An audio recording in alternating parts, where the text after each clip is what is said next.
Online charlatans that will share their secrets if you buy their course. What's the biggest scam people still fall for? This has been on my mind because of recent events like the George Floyd petition getting 11 million signatures but Change.org. Sure, they host petitions, but when you sign it comes up with "Do you want to chip in the price of a coffee for justice for Floyd?" and a rolling list of people who did. Many of the rolling list names are fake, and Change.org is a for-profit organization. You might assume at least some of your donations go toward the cause, but no. It all goes in the pockets of Change.org, and historically they've been super vague about what they spend it on. It's really lame. If you want to donate to anti-police brutality movements or anything else, use a GoFundMe or donate directly to a charity. Those Microsoft scam calls. It works so well that they have offices in Mayo. I got a call from one of those. When the lady told me to turn on my computer, I replied that I don't have a cordless phone, and the cord wasn't long enough to reach my computer. Then sat there in awkward silence for a minute or so until she hung up. Before you think ill of me, I was on a corded phone, so it wasn't a total lie. The sauna slim belt was a thing in my country for almost a decade. People never lost an inch of fat, only got marks from the heat which the belt produced. Pure scam. Not gonna lie, I attended one of those pyramid scheme meetings at my friend's insistence, and man, it was filled with low-income people and the whole thing was clearly targeted at them. Felt really bad seeing how they were being sold dreams of earning a lot of money and stuff. Such a scam. I was in the insurance industry as an auto damages appraiser. The biggest one is the ATA Insurance body shop that will fight for you, or that pans itself as a quick fix shop, or that pays your deductible. No, they won't. Every one of those places is going to fuck you in the ass. Collision repair centers are absolutely 100% in a symbiotic relationship with insurance companies, because so fucking much of their business comes from insurance jobs. If the shop claims to hate insurance companies, run the fuck away, because if you use them, your life will get very aggravating, very quickly. Televangelists. One of my favorite Last Week Tonight with John Oliver episodes is the televangelist one. It's shocking how these people can still make stupid bank with all our easy access to information or various other forms of spirituality available with the internet.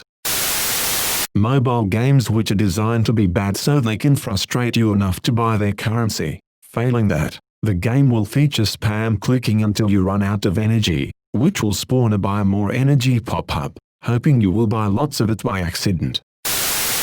My freshman year of college, a senior invited me to one of these, disguising it as a business opportunity. I'd never heard of a pyramid scheme before, but the whole thing was just so ridiculous. I couldn't understand at all what was going on, but I knew I didn't care to be part of it. I remember the guy running the thing was trying to spout off how if you followed them you could make crazy amounts of money. I was near the front and he asked me directly what I would do with that kind of money. I said I'd pay off college debts. He looked away from me and addressed the rest of the audience, dismissing my response, and suggested that it would be a lot cooler to buy a sports car and some other pie-in-the-sky stuff.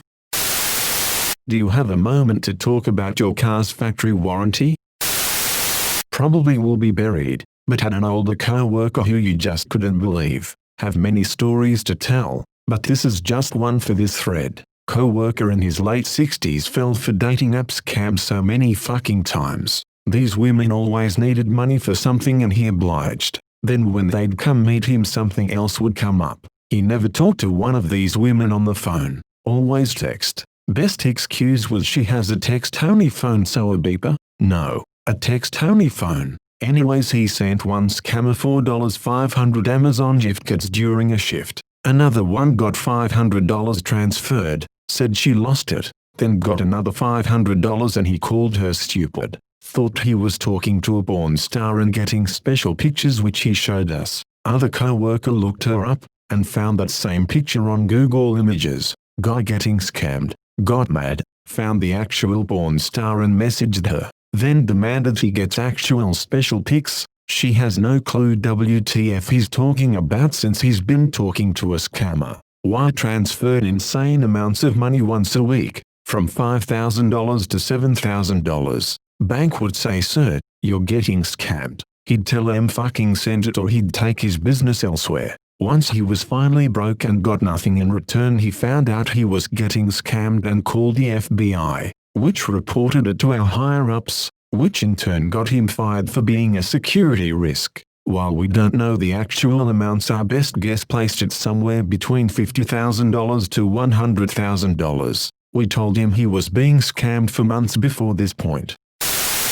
What the frack is up with coffins? Hell, the whole funeral thing is expensive and you're guilted into it. BC it was a loved one and you want to honor them right. I remember when my BFS uncle died and the family went down to the funeral parlor and his grandmother, mother of the deceased, was just bawling as the officiant went through their options and packages. The grandmother just kept saying over and over in tears, "I don't want you to think we didn't love him or anything, we just don't got a whole lot of money." Made me really bitter toward the whole thing.